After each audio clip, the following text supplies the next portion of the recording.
아버지 하나님, 감사합니다. 주님의 말씀을 오늘도 저희가 함께 한 마음으로 공부하고자 합니다. 참으로 의사소통이 중요한 시간인데, 하나님의 말씀이 정확하게 잘 전달될 수 있도록 성령께서 이 가운데 임재하시고 저희를 인도하여 주시기를 원하옵나이다. 저희의 지성과 저희의 마음과 저희의 감정까지 주님의 말씀에 집중할 수 있도록 이 시간 성령과 능력과 큰 확신으로 함께하여 주시기를 원합니다. 예수님의 이름으로 기도합니다. 아멘. 네, 오늘 그 예고한대로 3장 7절부터 19절까지 보도록 하겠습니다. 일단 3장 7절부터 12절까지가 하나의 단락이 마무리됩니다. 앞에 쭉 보면 예수님의 사역 가운데 주로 예수님이 치유하시는 사역이 주로 나왔죠. 그 치유하시는 사역을 일단은 요약하는 본문이 7절부터 12절까지입니다. 일단은 요약을 하고요. 그리고 13절부터 12제자를 부르시는 장면부터 조금 새로운 국면으로 접어들게 됩니다. 그러니까 간단하게 설명하자면 이런 식의 흐름입니다. 그 앞부분은 예수님께서 치유하시면서 하나님 나라의 복음을 선포하시잖아요. 예, 선포하시는 이 예수님의 여러 가지 모습들에 주목이 됩니다. 앞부분은. 그러니까 예수님이 치유하시고 가르치시는 장면도 나오지만 주로 어떤 치유, 또 치유를 통해서 어떤 갈등이 일어나고, 그래서 이제 헤롯 왕과 바리새인들이 결탁하여 예수님을 죽이기로 미리 결정을 하잖아요. 예, 여기까지가 이제 앞부분이죠. 그러면 뒷부분은 뭔가 하면 예수님이 선포하신 하나님 나라의 복음과 그 비밀에 대한 내용이 나오기 시작합니다. 그러니까 앞부분은 하나님 나라의 복음을 선포하시는 부분이 주라면, 앞으로 나올 부분은 예수님께서 선포하시는 하나님 나라의 비밀의 내용, 그 비밀의 내용이 어떤 것인가, 하나님 나라가 과연 어떤 것인가에 대한 내용이 하나님께서 치유하시고 사역하시는 장면과 함께 계속 나옵니다. 그래서 유명한 하나님 나라에 대한 여러 가지 비유가 이제 앞으로 나오기 시작합니다. 그 흐름을 대략은 아시겠죠? 그래서 그 7절부터 12절까지는 앞에 나오는 본문들의 어떤 반복이라고 보시면 되겠습니다. 그래서 7절에 보면 예수께서 제자들과 함께 바다로 물러가시니 갈릴리에서 큰 무리가 따르며, 그래서 예수님이 선택하시고 부르신 제자들과 함께 다니시는 모습이 나오죠. 그리고 많은 사람들이 예수님을 따르는 것을 볼 수 있습니다. 그렇죠? 특별히 이제 지금 갈릴리 중심으로 예수님께서 사역하신다라는 그 장면이 나오죠. 갈릴리도 굉장히 성경에서 중요한 지명이죠. 그래서 우리들의 머릿속에 적어도 이제 성경에 나오는 유명한 지명들은 머릿속에 대략 어디에 있다 정도는 알면 좋을 것 같습니다. 네, 그래서 8절 보시겠습니다. 유대와 지명이죠. 예루살렘과 이두메와 요단강 건너편과 또 두로와 시돈 근처에서 많은 무리가 그가 하신 큰 일을 듣고 나아온지라 라고 하셨습니다. 여러분 가운데 저처럼 어떤 지명이나 뭐 역사나 연대 나오면 머리부터 찌끈찌끈한 분들이 있을 텐데, 이 책이 굉장히 잘 만들어져 있기 때문에 그런 걸 공부하기도 굉장히 좋게 되어 있습니다. 그래서 이거는 성경에 많이 나오는 지명인데 이런 것들이 있으면 이제 이렇게 참고해서 찾아보고 지도도 찾아보고, 그래서 아주 대략이라도 예수님이 지금 어떻게 움직이고 계시고, 그래야지 이 8절에서 말하는 이 말씀의 의미를 알 수 있습니다. 안 그러면 그냥 훅 지나가 버리게 되는 거죠.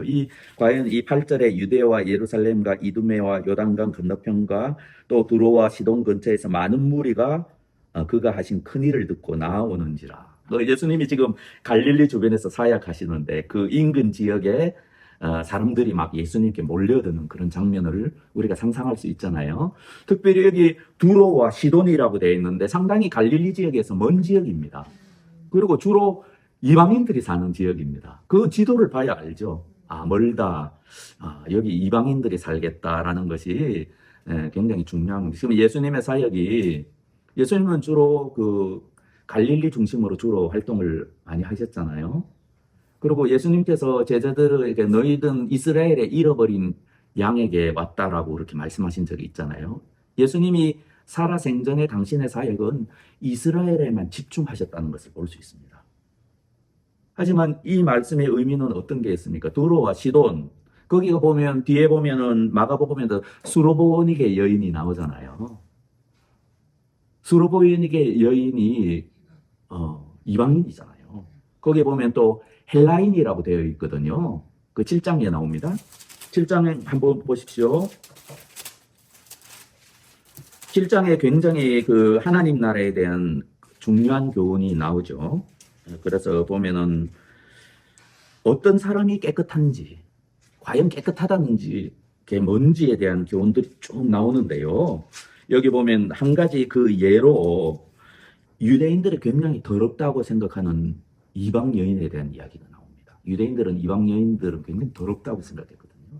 여기 보면은 보십시오. 24절 보십시오. 7장 24절에 보면 26절에 보십시오. 그 여자는 헬라인이요 수로보니가 시로페니키아인데 우리말 성경에는 수로보니게라고 그렇게 되어 있습니다. 수로보니게. 그러면 우리가 대략 어느 지역인지를 대략 알아야 되잖아요. 이방인들이 많은 지역을 지금 주님께서 지나가고 계신 것입니다. 그래서 24절에 보면 예수께서 일어나서 거기를 떠나 두로 지방으로 가서 이 이방 사람들이 많이 사는 지역을 지금 통과하시던 중에 이런 일이 일어난 겁니다. 그래서 이 수로보니게 여인이 구원을 받게 되죠. 그죠? 주님의 은혜를 입게 됩니다. 그 사건이 여기에 기록되어 있지 않습니까? 그래서 여기에 보면은 두로와 시돈이 나오잖아요. 우리 다시 그 3장 8절에 보면 두로와 시돈 근처에서 많은 무리가 예수님은 지금 갈릴리 지역에서 활동하고 있는데 이방 사람들이 많이 사는 지역에서 막 예수님께 나오는 이 모습을 이제 상상을 하게 되죠. 그러려면 어느 정도 그 지도를 대략이라도 알아야 된다는 말씀이죠. 그걸 지금 가르쳐 드리겠다는 거죠. 그래서 보면 1장인가요? 보면은 1장이 마가복음 1장으로 쭉 보죠. 오늘 찾는 게 많으니까 정신을 바짝 차리시고 나중에 못 따라오시면 나중에 영상을 보시면 되겠습니다. 1장 보면은 세례 요한에 대한 이야기에서 1장 5절 온 유대 지방과 예루살렘 사람이 다 나와 자기 죄를 자복하고 주로 이제 세례 요한의 사역은 그 유대 지방과 예루살렘 지역에 그 영향을 크게 미쳤다는 것을 알 수 있습니다. 주로 이스라엘 중심으로 이제 활동을 한 것이죠. 근데 보십시오. 훨씬 예수님의 사역은 그 규모가 훨씬 커져 있지 않습니까? 보면은 유대와 예루살렘뿐만 아니라 이두메가 어딘지 지도에 찾을 수 있어야 되겠죠. 오늘 찾지는 않겠습니다. 요단강 건너편은 베레아 지역입니다. 베레아 지역 지도를 찾아보면요. 요단강 건너편 베레아 지역 대략 이제 머리에 있으면 좋죠. 또 두로와 시돈은 좀 더 북동쪽에 있는 지역입니다. 예수님의 사역은 일단은 그 세례 요한의 사역보다 훨씬 규모가 컸다라는 기록이라는 걸 알 수 있고 또 이스라엘과 유대, 예루살렘 지역뿐만 아니라 이방 사람들이 많은 지역까지도 영향을 미치고 계시다. 그런 것들을 우리가 알 수 있죠. 주로 예수님과 예수님의 제자들은 이스라엘을 중심으로 이스라엘을 대상으로 사역하였지만 그 영향은 그 이방 지역, 헬라인, 유대인이 아닌 사람들에게까지 영향을 미치고 있다는 그 기록이 우리가 읽은 7절과 8절이죠. 그래서 지금부터 이제 지도 찾는 법을 가르쳐 드리도록 하겠습니다. 여기 지도가 여러분이 가지고 계신 아가파 출판사인가요? 아가파에서 나온 여기에 지도는 본래 대한성서공회판으로 나왔던 그 지도랑 다른 지도가 들어가 있습니다. 엉뚱한 지도가 들어가 있습니다. 그래서 도움이 거의 안 됩니다. 그래서 제가 이제 본래 독일 성서공회판 지도를 인터넷에 올려놨고 여러분에게 링크를 보여드렸습니다. 그래서 지도 찾으려면 조금 불편하시더라도 인터넷에 들어가서 그 지도를 다 여기에 성경에 나오는 거의 모든 지명을 다 찾을 수 있습니다. 그래서 찾는 법을 가르쳐 드리겠다는 겁니다. 지금 한 가지 예로 여기서 두로와 시돈 하셨는데 두로가 어디쯤 있는지 여러분이 잘 모르시죠. 그래서 그 찾는 법을 가르쳐 드리겠다는 겁니다. 그러면 두로가 어디 있는지 알고 싶다. 그러면 어디를 보면 되겠습니까? 뒤에 보면 쭉 참고가 있잖아요. 쭉 뒤에 보면 이제 그 용어 해설이 나오고요. 또 어떤 게 있었습니까? 영어 해설 다음에 성경 역사 연대표 이런 것도 나오고요. 그다음에 본문 비평주 뭐 이런 것도 오늘 본문 비평주도 한 개만 찾아보도록 하겠습니다. 나중에 복습하시면 되니까 머리 아프다고 생각하지 마시고요. 그리고 그 다음에 보면 천연색 지도 지명 색인 있지 않습니까? 찾으셨죠? 여기 보면 지도 1, 구약시대 팔레스티나, 지도 2, 신약시대 팔레스티나, 그 제목 밑에요.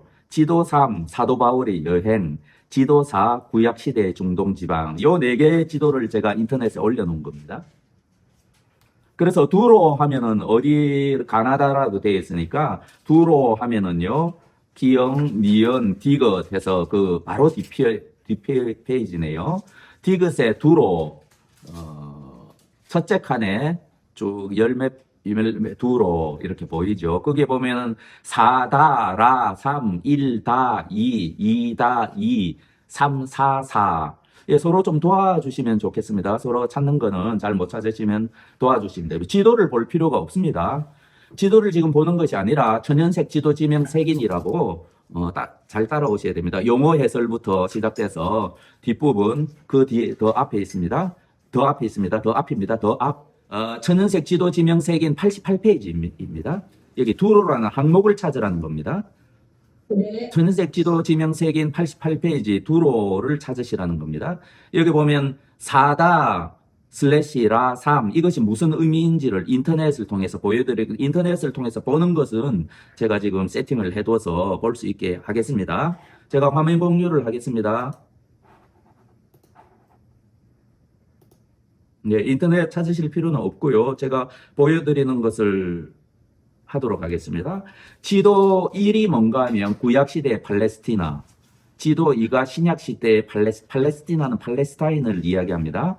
지도 3이 사도 바울의 여행, 지도 4가 구약시대의 중동지방, 이렇게 네 가지 지도가 있고 이것을 인터넷에 올려놓은 겁니다. 그래서 두로로 다시 돌아가 보시면 두로의 4다라 슬래시 라 3이라는 거면 제일 앞에 나오는 숫자는 지도의 숫자입니다. 지도의 숫자. 여기 4다라 그러는 거는 네 번째 지도. 곧 뭡니까? 그 구약시대 중동지방 지도를 보라는 겁니다. 바울의 여행, 지도사 구약시대 중동지방. 여기 보면 지중해가 있죠. 그리고 아라비아가 있죠. 제가 좀 확대해서 보겠습니다. 확대해서 보면 이렇게 보입니다. 구약시대 중동 지도입니다. 그래서 여기 전체 이제 사도 바울의 여행지를 포함해서 좀 넓은 지역을 보여주고 있는 지도죠. 여기서 두로와 그 시돈이 어디 있느냐? 어디 있겠습니까? 여기 보면 지도사에 다 슬래시 라라 그러는 거는 다와 라에 걸쳐 있는 지역이라는 겁니다. 그래서 다와 라에 걸쳐 있는 지역. 여기에 그 뒤에 숫자가 있죠. 3. 예, 그러면 3과 이 3과 다와 라에 걸쳐지어 있는 지역 쭉 밑으로 내려가면 여기 두로가 있잖아요. 그렇죠? 다와 라에 걸쳐져 있는 지역에 3번째 3이라는데 이렇게 찾아보면 이 부근에 두로도 있고 그 위에 시돈이 있잖아요. 아시겠습니까? 제가 조금 더 확대해서 볼까요?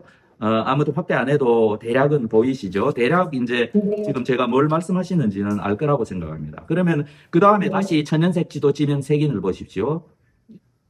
여러 가지 지도에 두로가 많이 나온다는 것을 알고 있습니다. 이 많이 나온다는 것은 신구약에 걸쳐서 여러 번 인용된 지명이라는 걸 알 수 있습니다. 두로가요.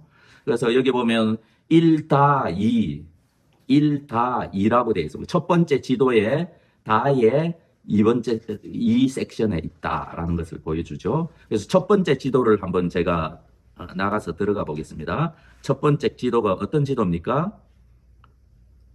구약시대의 팔레스티나, 이 구약의 두로라는 지명이 나온다는 것을 알 수 있습니다.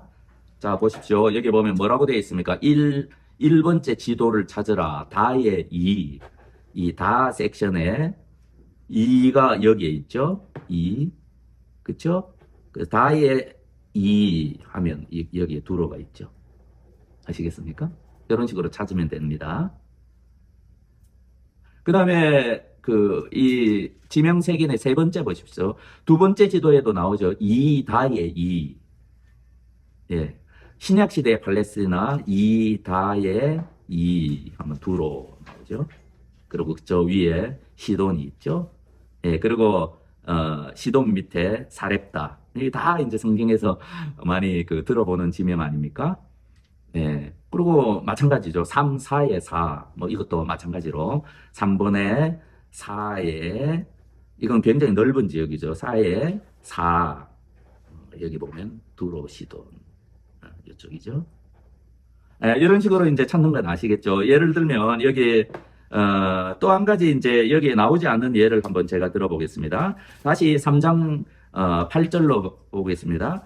요단강 건너편. 요단강 건너편은 어느 지역이지 좀 생각을 할 수 있잖아요.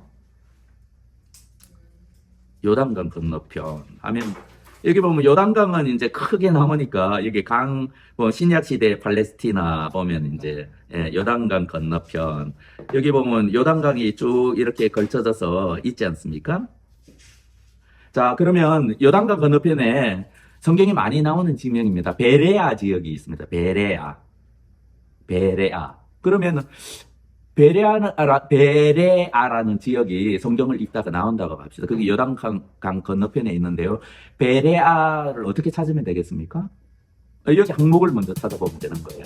항목 쭉 찾아보십시오. 여기 비읍 찾아보십시오. 이거 두로가 있는 페이지의 세 번째 줄에 베레아가 나오죠. 가운데쯤입니다. 베들레헴 밑에 베레아. 아니요, 천연색 지도 지명 색인을 찾으라는 겁니다. 예, 베레아. 그리고 지금 시읒 이영 자매님이 가지고 계신 성경은 대한성소공회 반입니다. 인터넷 안 보셔도 됩니다. 저 성경책 가지고 계시는 분은 본래 대한성소공회에서 나온 것이고 같이 보실 필요는 없고요.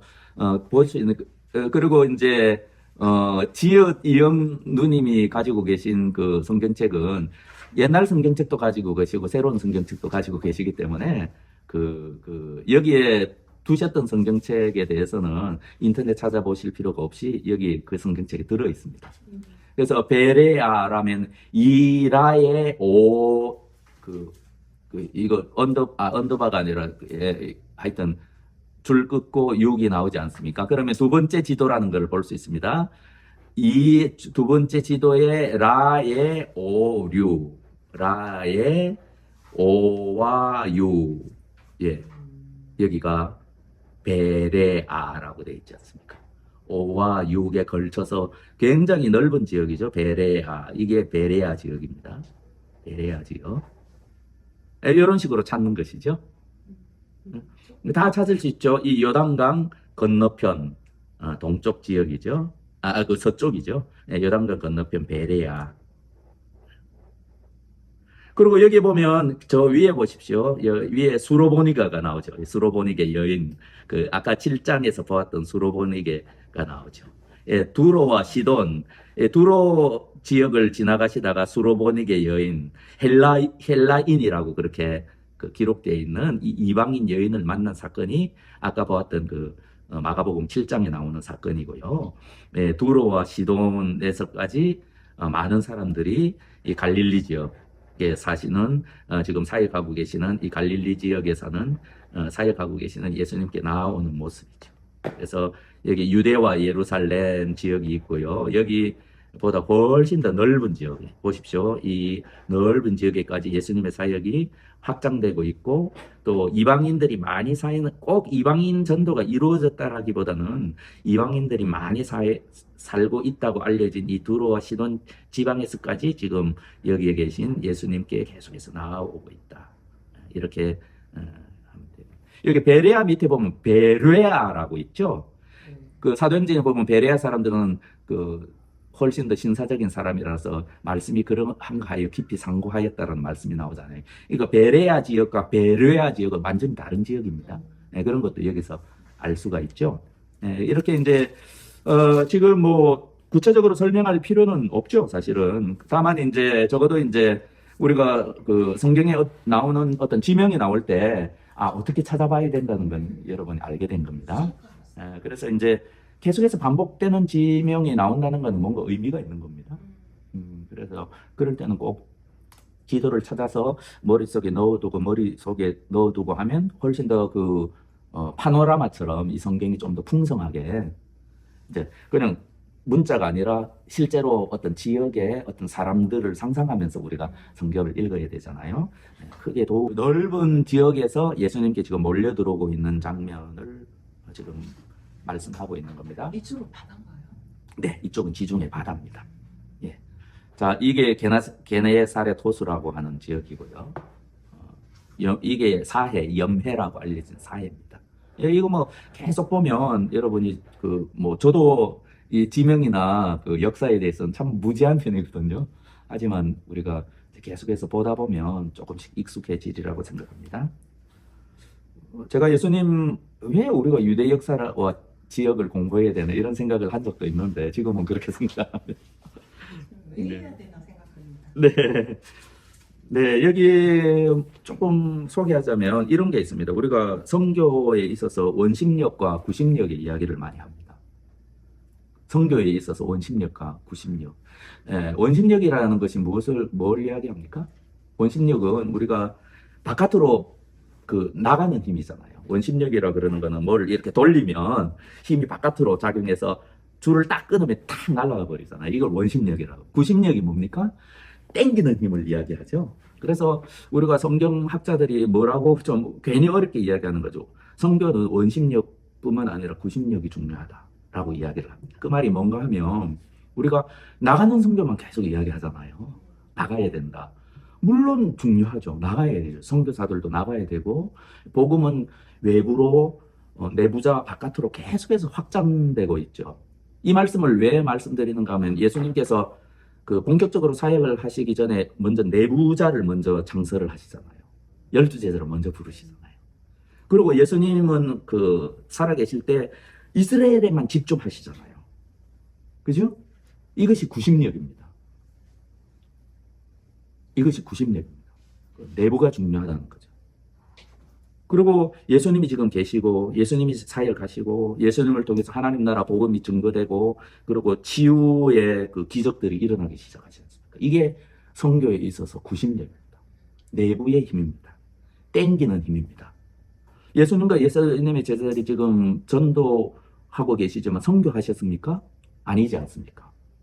하지만 이제 보면은 예수님이 사역하시는 갈릴리 지역에서 저 남쪽에 먼 예루살렘과 유대 지역부터 시작해가지고 저 북쪽에 두로와 시돈에 이르기까지 넓은 지역에 많은 사람들이 예수님께 지금 나오고 있잖아요. 이게 선교의 구심력입니다. 나가서 선교하는 것도 중요하고 우리 교회 바깥으로 나가서 전도하는 것도 중요하지만 선교의 구심력, 이 내부가 굉장히 중요하다. 왜 사람들이 나와왔습니까? 여기에 치유의 역사가 있고 주님께서 계시고 또 선포되는 하나님 나라의 복음이 있기 때문에 사람들이 이 예수님에 대한 매력에 이끌려서 지금 나오고 있는 거잖아요. 야, 저기 놀라운 분이 계신다더라. 그분 거에만 나아가면 하나님의 말씀 들으러 나왔겠습니까? 이 사람들이 예수님께만 나아가면 질병이 치유된다더라. 기적이 일어난다더라. 그분은 하나님의 사람임에 틀림없어. 그래서 그것이 선교에 있어서 전도에 있어서 구심력입니다. 예수님은 그냥 좁은 지역 갈릴리에서 사역하고 계시지만 많은 사람들이 지금 예수님께 나오고 있잖아요. 그걸 지금 이 본문이 묘사하고 있는 겁니다. 그래서 어떻게 보면 나가는 것만 강조하는 전도 선교는 어떻게 보면 좀 허망할 수도 있습니다. 한국 교회가 죽어간다면 나가서 선교하는 것이 무슨 의미가 있겠습니까? 하지만 한국 교회에 부흥의 역사가 일어나면 단지 선교사가 많이 배출되고 그런 문제가 아니라 많은 사람들이 여기로 옵니다. 와서 예수를 믿게 됩니다. 이것은 어떻게 보면 선교 한 사람 보내는 것보다 한국 교회가 참으로 생명이 있다면 여기에 지금 이미 들어와 있는 수백만 근로자가 예수님을 믿게 될 것입니다. 이것이 선교의 구심력입니다. 그래서 우리가 주님의 말씀대로 온 유대와 사마리아와 예루살렘 같은 예루살렘과 사마리아 땅 끝까지 선교하는 것도 중요하지만 예수님처럼 12제자에게 집중하시고 12제자 중에 특별히 세 사람에게 더 집중하시고 그렇게 하셨잖아요. 그리고 특별히 예수님이 살아계실 때는 이스라엘에 집중하신 게 분명합니다. 이스라엘에는. 그래서 그 내부에 더 집중하신 것, 그런 것들이 굉장히 중요한 교훈으로 초대교회뿐만 아니라 우리들에게도 남아 있습니다. 이것을 이 본문이 우리에게 말씀해 주고 계시고요. 그래서 뭐 어떻습니까? 사람들이 너무 많이 몰려와가지고 막 예수님을 막 만지려고 막 하니까 막 많은 군중 가운데 막 이게 록앤롤 스타를 이렇게 막 사람들이 막 몰려들고 하면 거기서 뭐 많은 사람들이 다치기도 하고 부상 위험하잖아요. 그러니까 할 수 없이 어떻게 합니까? 이 배를 띄우죠. 아마도 갈릴리 호숫가에 배를 띄우고 예수님은 배에서 설교하시고 많은 사람은 이제 해변에 이렇게 쭉 이제 둘러서 이제 그 상황이 이제 9절에 나오죠. 9절 10절을 제가 읽겠습니다. 예수께서 무리가 에워싸 미는 것을 피하기 위해서 작은 배를 대게 하도록 제자들에게 명하셨으니 이는 많은 사람을 고치셨으므로 병으로 고생하는 자들이 예수를 만지고자 하여 몰려왔습니다. 많은 사람들이 막 수없이 몰려드니까 예수님께서 본래 오신 것은 가르치시고 하나님 나라 복음을 증거하기 위해서 오신 것이잖아요. 치유하시고 이런 것들은 부차적인 일이라고 말씀드렸지 않습니까? 하나님 나라의 증거로서 치유하신 것이지 치유만을 위해서 오신 건 아니거든요. 치유만을 위해서 오셨다면 예수님이 그냥 한 군데 가만히 계시죠. 하지만 예수님은 이 마을에서 하나님 나라 복음을 증거하시고 다른 마을로도 가자 하시고 다른 마을로도 가시고 계속 돌아다니시죠. 네, 그래서 예수님의 1차적인 목표는 하나님 나라의 복음 선포였다라는 것을 알 수 있고 지금 상황은 이 예수님의 매력에 이끌려서 수없이 많은 사람들이 막 예수님께로 몰려들고 있다. 그래서 대안을 마련해야 될 만큼 가르치기 위해서. 그래서 나중에 보면 그 비유를 하나님 나라의 비유를 가르치실 때도 이제 배를 띄우고 가르치시고 그리고 많은 사람들이 해변에서 쭉 둘러서 예수님의 말씀을 듣잖아요. 실제로 거기에 가보면은 이렇게 뒤쪽에 이제 산이라고 말할 수 없는 언덕 같은 것들, 해변이 있고, 이 호수에 배를 띄우고 이제 많은 군중을 대상으로 하더라도 소리가 의외로 잘 전달된다고 합니다. 뒤쪽에 이제 벽에서 하여튼 그런 상황을 우리에게 말해주고 있잖아요. 그런 걸 쭉 상상을 하시면 되겠습니다. 그래서 여기 보면 그 앞에 지금 우리가 계속해서 앞에 계속 나왔던 본문을 지금 요약해서 지금 우리가 전달받고 있는 겁니다. 요약하고 그 다음 단계로 넘어가려고 합니다. 지금 마가가. 그래서 11절 보시고 더러운 귀신들도 어느 때든지 이거 벌써 이제 앞에 있었던 사건들이잖아요. 더러운 귀신도 어느 때든지 예수를 보면 그 앞에 엎드려 부르짖어 이르되 당신은 하나님의 아들이니이다. 라고 합니다. 이게 엎드려 부르짖다는 것 어떤 복종하는 자세. 굴복하는 자세 이런 것들을 의미합니다. 그런데 예수께서 자기를 나타내지 말라고 많이 경고하시니라. 왜 경고하시겠습니까? 제가 몇 번 설명했습니다. 왜 자기를 많이 나타내지 말라고 지금 귀신들한테 경고하죠? 하시잖아요. 왜 그렇게 하시겠습니까? 이게 이제 그 다음 계속해서 말씀하실 이 말씀과 관련이 있습니다. 지금 보십시오. 지금 마가복음 이 상황이 있습니다. 지금 제자들이 예수님의 정체성을 명확하게 알고 있습니까? 아닙니다. 제자들도 마가복음에 의하면 예수님이 죽으시고 부활하시기까지는 진짜 예수님이 누군지 모릅니다. 어렴풋이만 알 뿐입니다. 점점 알아가는 중이죠. 오직 누구만 알고 있습니까? 귀신들만 합니다. 그래서 보십시오. 그 회당에서 처음에 예수님이 가르치실 때 말씀을 딱 읽자 귀신이 정체를 드러내잖아요. 그래서 당신은 하나님의 거룩한 자니이다 이렇게 이야기하잖아요. 귀신들만 합니다. 예수님이 하나님의 아들이시고 하나님이 보내신 거룩한 자시라는 걸 귀신들만 합니다. 아무도 모릅니다. 이 시점에. 그것이 마가복음의 굉장히 중요한 흐름입니다. 그 다음에 쭉 보면 그래서 하나님 나라의 비밀에 대해서 쭉 3장, 4장, 5장, 6장까지 쭉 그 예수님께서 하나님 나라의 비밀에 대한 비유도 말씀하시고 또 여러 가지 사건을 통해서 하나님 나라가 과연 어떤 나라인지에 대해서 그 비밀을 계속해서 제자들도 가르치시고 사람들에게도 가르치시고 계속 가르치십니다. 그 과정에도 제자들은 여전히 깨닫지 못하잖아요. 계속 모릅니다. 그러면 마가복음에서 언제 누가 사람으로서 예수님의 정체성과 그분이 누구인지 명확하게 깨닫습니까? 부활하시기 전에 예수님이 십자가에 달려 돌아가시고 예수님이 하시는 말씀을 듣고 일어난 모든 일을 목격한 로마의 장교, 그 사람이 예수님이 달려 돌아가 뭔가 깨닫습니다. 예수님을 감시하느라고 그랬을까요? 뭔가 예수님 말씀을 많이 들었을까요? 그 돌아가시면서 예수님이 하신 말씀을 들었을까요? 아무튼 이 사람은 진정 하나님의 아들이었구나. 그리고 예수님이 죽으시고 부활하시고 난 후에야 이제 제자들은 깨닫는 거죠. 그리고 독자들은 이미 알고 있죠. 하지만 초대교회 신자들은 이 모든 과정을 지금 마가복음을 통해서 보고 있는 거예요. 이 말이 굉장히 중요한 건데요. 왜 예수님이 하나님의 아들이심을, 당신이 진정 누구이신가를 감추고 있는가 하면, 이 마가복음 전체가 하나님 나라의 복음의 시작이죠. 하나님 나라의 복음에 대한 이야기잖아요. 하나님 나라의 복음은 예수님이 진정 누구이신지를 깨닫지 못하고는 있을 수가 없고, 예수님이 진정 누구이신가는 예수님의 죽으심, 십자가 죽으심, 그리고 예수님의 부활의 빛 가운데서만 드러난다는 거죠. 그걸 통해서만 진정 깨달을 수 있는 거죠. 그래서 정말로 예수님의 죽음과 부활에 동참하고 그것을 목격하고 예수님과 죽음의 부활에 대한 진정한 깨달음이 없는 자는 예수님이 누구신지 모른다는 거죠. 예수님께 순종한다는 건 뭔지, 예수님께 굴복한다는 것, 그것이 복음이거든요. 하나님께서 보내신 하나님의 아들에게 충성을 다하고 그분을 경배하고 오직 그분만을 섬기며 그분 말씀을 듣고 자기를 버리고 날마다 그분의 십자가를 지고 그분을 따르는 것, 그것이 복음입니다. 그렇게 하라. 이것이 생명의 길이다. 그것이 죽으심과 부활의 빛 가운데만 드러나는 사실이거든요. 아무도 모르잖아요. 알 수가 없잖아요. 그래서 예수님이 자기의 정체성을 유일하게 깨닫고 있는 귀신들이 그 정체성을 밝힐 때 말하지 말라. 그걸 지금 마가가 지금 말하고 있습니다. 여러분이 이것을 잘 깨달으셨으면 좋을 것 같습니다.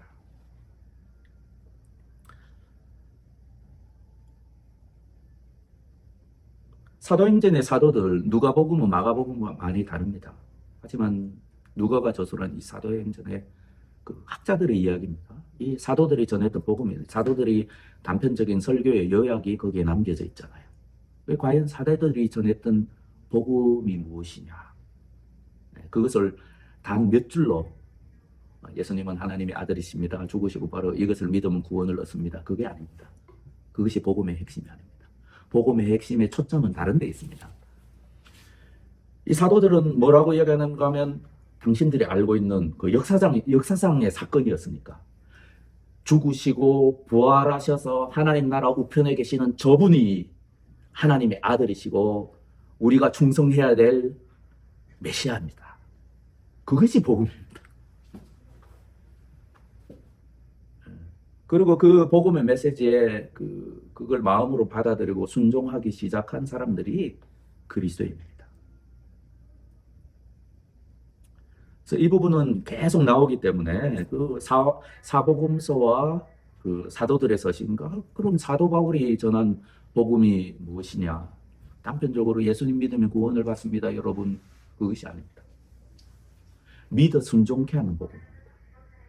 여기 복음의 중요한 것은 이 문자를 믿는 것이 아니고 살아계신 예수 그리스도께 충성하는 믿음입니다. 그래서 로마서에서 계속해서 사도 바울은 믿어 순종케 하는 복음이라고 했습니다. 살아계신 죽으시고 부활하셔서 지금 하나님 우편에 앉아 계신 예수 그리스도가 계십니다. 그분을 믿고 그분께 순종하는 것, 그것이 복음입니다. 그 복음을 믿은 사람이 그리스도입니다. 좀 더 이제 마가가 계속 그것을 말씀하고 계시기 때문에 그런 부분이 여기에 잘 드러나 있는 겁니다. 보십시오. 여기에 예수님께 나아온 동기는 굉장히 다양할 수가 있죠. 어떤 사람은 진짜 어릴 적부터 알아온 병을 고침받고자 예수님께 나와하지 않습니까? 예수님께 나와왔다 보면 예수님께서 가르치시는 하나님 나라의 복음을 들을 거잖아요. 하나님 나라의 복음을 들을 것입니다. 그 가운데 몇 사람이나 그 복음을 믿고 하나님 나라 복음에 순종하기 시작했을까요? 아마 다는 아니겠죠. 분명한 건 다는 아닐 것입니다. 귀신들이 하나님의 아들입니다라고 심지어는 무릎 꿇고 복종하는 태도까지 취했지만 이 귀신들이 구원받았겠습니까? 그건 아닙니다. 네, 그걸 이제 계속해서 말씀하죠. 그래서 이제 그 다음 사건이 뭡니까? 12제자를 하나님께서 부르시는 거예요, 예수님께서. 그것이 그 다음 사건으로 이제 기록되어 있는 겁니다. 그래서 또 산에 오르사. 산은 특별한 지명을 이야기하는 것보다는 적어도 이제 모든 복음서가 그렇지만, 마태도 그렇지만, 산은 하나님과 가까운 장소에 대한 하나의 은유입니다. 하나님과 가까운 장소. 그래서 산에 오르사 제자들을 부르십니다. 자기가 원하는 자들을 부르십니다. 선택의 주권, 부르심의 주권은 예수님께서입니다. 너희가 나를 택한 것이 아니라 내가 너희를 택하여 세웠나니라고 그 요한복음에서 말씀하셨잖아요. 나는 포도나무여 너희는 가지다. 내 안에 붙어 있으라. 너희가 나를 사랑하면 내 계명을 지킬 것이다. 서로 사랑하라. 말씀하시면서 이렇게 말씀하시는 것이죠. 뭐라고 말씀하십니까? 내가 너희를 택하여 부르겠다. 예수님의 부르심의 주권입니다. 여기도 마찬가지로 자기가 원하는 자들을 부르시니 나온지라. 이에 12를 세우셨으니 우리가 아는 12명입니다. 한번 읽어볼까요? 시몬에게는 베드로란 이름을 더하시고 시몬, 세베대의 아들 야고보, 야고보의 형제 요한, 그다음에 안드레, 빌리, 바돌로메, 마테, 도마와 알페오의 아들 야고보와 다데오와 가나나인 시몬이며 또 가룟 유다. 12명입니다. 왜 12입니까? 여러분 많이 들으시고 배우셨죠? 왜 12입니까? 이스라엘의 12지파입니다. 지금 예수님은 이스라엘의 12지파를 다시 창설하시는 겁니다. 이스라엘은 잃어버린 하나님의 양입니다. 이미 예수님 당시에 12지파 가운데 10지파는 이미 사라졌습니다. 사라지고 흩어졌습니다. 2지파 반만 남았습니다. 왜 예수님께서 12지파를 이스라엘을 뒤로 하시고 새로운 이스라엘을 만들겠다는 거예요. 이 12이 굉장히 의미가 있죠. 마태복음에 보면 예수님이 12제자들 부르시고 뭔가 하면 너희가 마지막 날에 이스라엘 12지파를 심판하게 될 것이다 라고 말씀하십니다. 이미 이스라엘은 무너지고 2지파 정도만 남아있는 상태에서 예수님이 여기 보면은 12를 세우셨다라는 것을 만들다, 창조하다 그런 의미가 있습니다. 예수님께서 이스라엘을 다시 만들고 계십니다. 그래서 우리 초대교회 성도들은 우리는 아브라함의 자손이다. 우리는 이스라엘의 남은 자다. 이런 의식이 있었습니다. 그래서 12를 이렇게 부르신 거죠. 왜 부르셨습니까? 이는 자기와 함께 있게 하시고 또 보내사 전도도 하며 귀신을 내쫓는 권능도 가지게 하려 하심이라. 14절 15절에 나오죠. 이것이 예수님께서 12사도를 부르신 목적입니다. 자, 여기 그 원하는 자들을 부르셨고 이스라엘의 12지파를 대표하고 세우셨다는 낱말은 이 네모 박스를 읽고 있습니다. 직역하면 창조하셨다, 만드셨다이다. 이로써 예수가 12지파의 민족, 즉 전체 이스라엘을 새롭게 하려는 것이지 단순히 유대 민족 내에 오직 한 경건한 집단을 새롭게 하려는 것이 아니었음이 드러난다. 이것은 마치 새로운 창조와 비슷하다. 왜냐하면 이스라엘 지파들 가운데 10지파는 이미 수세기 전에 사라졌기 때문입니다. 그 12는 그저 그와 함께 있어야 한다. 예수와 함께 지냄으로써 그들은 정권을 가지고 선포하며 곁에 있음으로 해서 그들은 정권적으로 선포하고 구조사업을 행할 수 있는 자격을 갖추게 된다. 선포 활동과 구조 활동은 하나이다. 사도에 대해서는 용어 해설 및 부록에 있는 14절의 본문 비평주를 보라. 이렇게 되어 있습니다. 뭐 여러 가지 설명할 게 많은데요. 여기 보면은 사도라는 말이 우리나라 개역개정에는 안 나오죠. 근데 세번역에 보면 사도라 이름 하셨다라는 그것이 세번역에는 나옵니다. 요 14절에 나옵니다. 이것이 이제 본문 비평주를 여러분에게 설명할 수 있는 하나의 기회가 돼서 살펴보도록 하겠습니다. 본문 비평주가 아까 그 지도 근처에 있습니다. 쭉 찾아가 보겠습니다. 지도 바로 앞에 있습니다.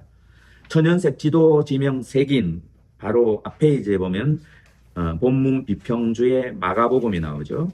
마가복음 3장 14절 지금 우리가 공부하고 있는 본문입니다. 3장 14절 읽어보겠습니다. 12를 세우셨으니 후대에 중요하지 않은 사본에는 여기에 다음 구절이 첨가되어 있다. 많은 학자들은 누가복음 6장 13절의 영향으로 본다. 그들을 또한 사도라 부르시고 라는 본문이 붙어 있습니다. 그래서 세번역은 이것을 반영해서 이제 사도라 이름하시고 라는 그런 본문이 세번역에는 들어가 있습니다. 여기 보면 사도란 말이 나오죠. 사도라는 말은 이제 부르심을 받은 자라는 의미를 가지고 있습니다. 보내심을 받은 자죠. 죄송합니다. 보내심을 받은 자라는 의미를 가지고 이런 것입니다. 그 14절, 15절에 있다시피 예수님이 가지고 계신 권능과 권세를 지금 나누어 주신 겁니다. 제자들한테. 그리고 보내시는 거죠. 그래서 사도라고 하신 겁니다. 예수님이 가지고 계시는 대표권과 그분의 권세를 주시고 예수님을 대신해서 마치 지금 이제 우리나라에 들어와 있는 미국 대사는 정권 대사잖아요. 미국 대통령의 권한을 가지고 지금 우리나라에 들어와 있지 않습니까? 그래서 이제 그 미국 대사가 상주하는 그 대사관의 그 부지는 한국 영토가 아니라 미국 영토로 법적으로 되어 있지 않습니까? 그래서 누가 그 미국 대사관에 수류탄을 던지면 미국은 즉시 미국 영토가 침공당한 것으로 간주하게 됩니다. 그거랑 똑같은 겁니다. 사도라는 의미가 예수님이 가진 모든 권한을 사도들에게 부여하시고 그래서 우리가 보는 사도행전의 상황들이 나타나게 되는 것이죠. 내가 가기 때문에 너희들은 나보다 더 큰 일을 하게 될 것이다 라는 게 사도행전의 법이죠. 예수님께서 가지신 모든 권세를 사도들에게 주셨습니다. 그래서 어떤 면에서 사도들이 굉장히 중요하죠. 이 모든 이름을 외우기는 참 힘듭니다. 왜냐하면 복음서마다 조금씩 다르거든요. 이름이. 왜 그런지는 몇 번 설명드렸는데 다시 설명드리겠습니다. 왜 이렇게 복음서마다 이 12제자들의 이름이 조금씩 차이가 있는지 하면 당시의 사람들이 우리로서는 잘 이해가 안 됩니다. 당시 상거래 문서를 봐도 그렇답니다. 적어도 그 유대인들의 경우에는 어떤 내가 있다 그러면 내가 사용하는 이름이 두세 가지가 되는 거예요. 그리고 별명도 이름처럼 사용하는 거예요. 그것이 부모에게서 부여받은 이름뿐만 아니라 이 동네 사람들이 저놈은 저런 성품을 가지고 있네라면 별명을 보면 그 사람의 이름이 되는 거예요. 그래서 우리가 뭐 시몬, 베드로, 예수님이 부여하신 별명으로 나중에 이제 후대 사람들은 그 별명을 부르게 되잖아요. 베드로, 게바는 다 시몬의 별명이잖아요. 시몬, 베드로가 뭐 시몬이 성이고 베드로가 그런 게 아니라 시몬이라는 이름이 부여받은 이름이고 게바라는 것이 예수님이 내가 너를 게바하리라. 반석이라는 말이잖아요. 돌이라는 말, 바위라는 말이잖아요. 게바. 그게 아람어입니다. 게바. 아람을 바위, 반석을 번역한 헬라어가 페트로스, 베드로입니다. 그래서 우리가 알고 있는 베드로의 이름은 세 가지잖아요. 시몬, 그 다음에 게바, 그리고 베드로. 이 초대교회 때는 문서들에 보면 게바라고 많이 불렀던 것 같습니다. 게바. 그런 일이 이제 예수님의 모든 제자들이 똑같은. 그래서 이제 복음서마다 불리는 이름이 그래서 이제 추정하는 것이죠. 이 사람과 이 사람 같은 사람이구나. 그래서 마태 여기에 나오는 레위가 마태구나라는 것을 알게 되는 겁니다. 우리가. 그래서 12제자는 똑같은 사람인데 복음서마다 좀 다르다는 그런 전제가 있고 이 성경에 나오는 이름들이 계속 이제 헷갈릴 수 있기 때문에 제가 이걸 좀 자세하게 설명을 드리는 겁니다. 예를 들면 이런 겁니다. 시몬이라고 그 베드로를 많이 불렀을 거 아닙니까? 동네 사람들도 베드로를 그렇게 불렀을 겁니다. 예수님 만나기 전에는 시몬이었으니까. 그러니까 당시에 헬라 문화권이었잖아요, 그죠? 로마의 속국이었고, 그래서 이스라엘 민족들은 아람어를 사용하였고, 당시에 지금도 영어를 사용하는 사람이 많듯이 당시에도 헬라어를 사용하는 사람들이 많았고, 어, 히브리식으로 부르면 시므온입니다. 예, 시므온입니다. 그래서 이제 누가복음에 보면 그 예언자 시므온이 나오지 않습니까? 예수님을 안고 축복하고 예언 기도하는 그 시므온과 시몬은 같은 이름입니다. 예, 그걸 헬라식으로 부르면 시몬이 되고 히브리식으로 부르면 시므온이 됩니다. 예를 들면 이런 지식이 그냥 기본적으로 우리가 알고 있으면 됩니다. 베드로란 뜻이에요. 아니요. 그 베드로는 예수님이 그냥 그, 너를 개발하리라 라고 붙여주셨는데 그것을 헬라어로 번역하니까 베드로라는 이름이 더 붙여진 것이고요. 본래 그냥 시몬이라는 게 흔한 성이거든요. 뭐, 너도 시몬, 저 사람도 시몬. 우리 교회 몇 명 안 되지만 시몬이 한 2명 정도, 2~3명은 있을 정도로 흔한 성 이름이었거든요. 시몬이라 그러면 헬라식으로 부르는 것이고, 시므온이라고 하면 히브리식으로 부르는 거예요. 그 예수님을 안았던 그 시몬과 시몬 베드로가 같은 사람은 아니잖아요. 하지만 같은 이름이라는 거예요. 예.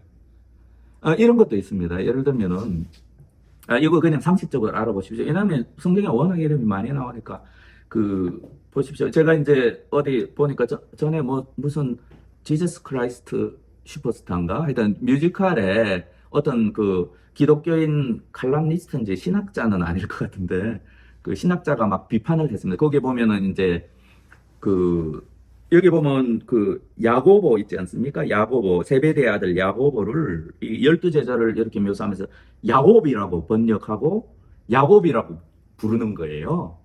그래서 그걸 막 비평하는 거예요. 아니, 야곱과 야고보는 다른 사람인데? 그래서 영어 성경에도 보면 야고보는 제임스라고 그러잖아요. 구약의 야곱은, 이스라엘의 조상 야곱은 제이콥이라고 그랬어요, 영어로.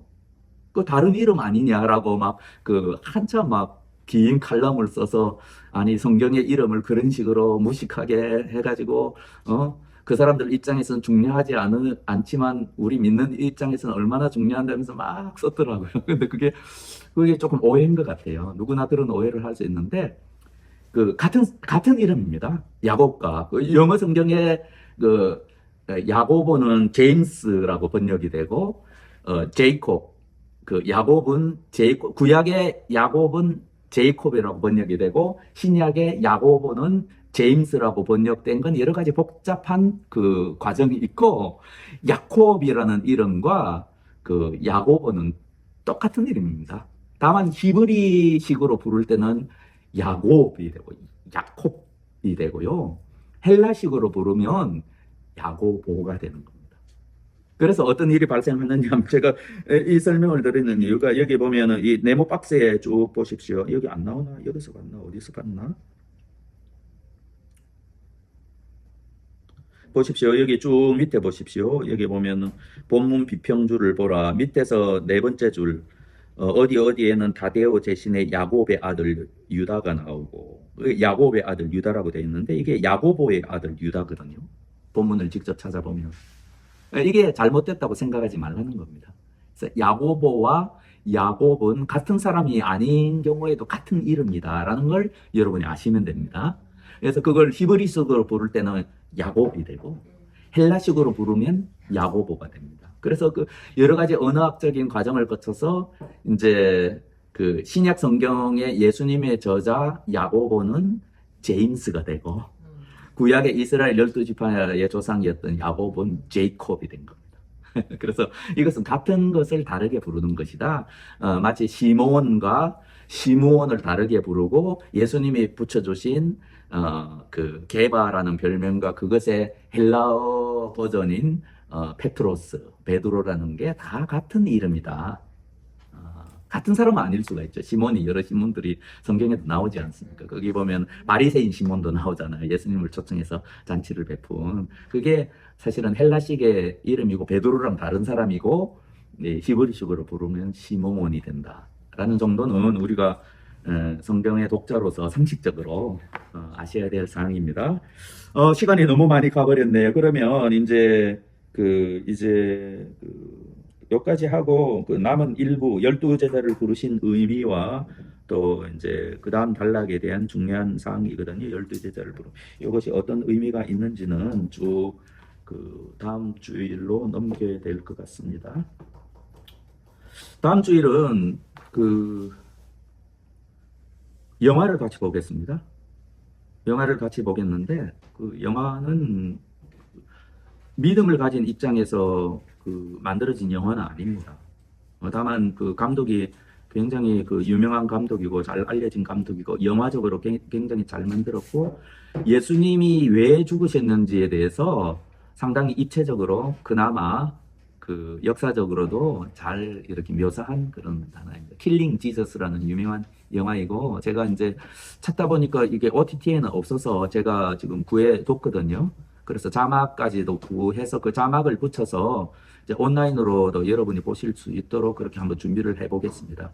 온라인으로 만약에 그 준비가 제가 못하면 이렇게 오프라인으로 와서 같이 팝콘 준비해서 영화를 같이 보고요. 조금 당시의 역사적인 배경이나 왜냐하면 바리새인들이 나가서 헤롯 왕과 함께 어떻게 예수를 죽일까 의논하느라 지금 보면 종교적인 세력과 정치적인 세력이 결탁했거든요. 그것이 가장 잘 묘사가 되어 있습니다. 그래서 이제 그거를 보고 뭐 성경적으로 틀린 것도 있고 맞는 것도 있고 또 믿음을 가진 감독이 아니기 때문에 좀 이상하게 묘사된 것도 있고 예수님이 누구신지에 대해서 뭐 제한적으로 알 수밖에 없지만 그래도 예수님을 적어도 존경하는 입장에서 불신자가 만든 영화니까 상당히 우리에게 많은 지식을 가져다 주고 또 감동이 없는 것이 아니기 때문에 한번 그 영화를 보고 조금 구체적인 사항을 제가 좀 자세하게 온라인으로 좀 설명을 드리도록 그렇게 하겠습니다. 그래서 그렇게 기대해 주시고 가능하면 이 자리에 와서 한번 팝콘 먹으면서 영화 보도록 해서 팝콘을 누가 준비하시겠습니까? 예, 감사합니다. 좀 가능하면 그러면 제가 기도하겠습니다. 아버지 하나님, 주님께 나와왔지만 구원받지 못했던 사람들을 생각합니다. 주님께서 복음을 전하시고 또 소수의 사람들을 택하셨습니다. 주님의 부르심이 얼마나 귀한 것인지 저희가 더욱 깨달아 알기를 원하옵고 저희 각자를 부르신 주님의 뜻이 저희 생애 가운데 이루어지기를 원하옵고 저희의 남은 삶이 저희의 능력과 의지가 또 저희의 지혜가 아니라 오직 하나님의 능력과 하나님의 의지와 하나님의 지혜로 인도함을 받는 삶이 되기를 원하옵나이다. 계속되는 이 마가복음 공부를 하나님께서 축복해 주시옵고 이 마가복음을 통해서 예수님이 어떠하신 분인지 저희가 믿고 순종하고자 결단한 예수님이 과연 무엇을 원하시는지 더욱더 알아가는 저희가 되게 하여 주옵소서. 예수님의 이름으로 기도합니다. 아멘. 예, 수고하셨습니다. 음소거 해제.